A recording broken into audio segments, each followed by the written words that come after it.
Lorsqu'il a poussé la porte du Dragon Noir, le Guyancourtois Samy Benferlou ne se doutait sûrement pas un jour faire partie des 20 meilleurs mondiaux à 23 ans. À quelques jours des championnats de France de Kung Fu, le vice-champion d'Europe répète inlassablement le Tao. Cette démonstration armée d'un bâton ou d'une épée, où chaque mouvement est disséqué, est d'une rare intensité. Le moindre détail a son importance, de la pose des pieds au sol à l'angle des jambes sur la position de garde. C'est habituel, mais que ce soit démonstration ou compétition, je ne veux pas banaliser la chose justement et dire bah, c'est bon, je l'ai déjà fait des millions de fois. Non, c'est que chaque compétition, chaque démonstration, il faut la faire à 200%. Sinon, c'est là où on peut risquer quelque chose.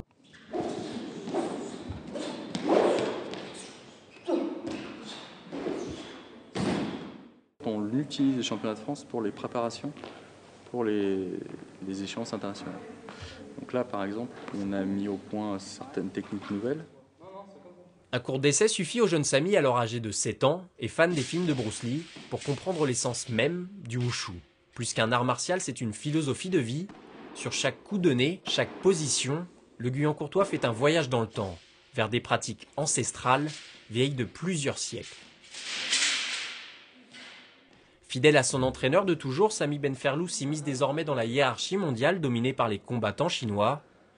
Dans le wushu, plus qu'ailleurs, la relation élève-professeur est vitale et pleine de respect. On a juste un des meilleurs profs en France en kung-fu, quoi. Donc sans lui, j'aurais vraiment pas pu être là où je suis. Parce que voilà, c'est une des références dans le kung-fu français et que sans lui, sans son savoir, jamais j'aurais pu être là où j'en suis maintenant, quoi, vraiment.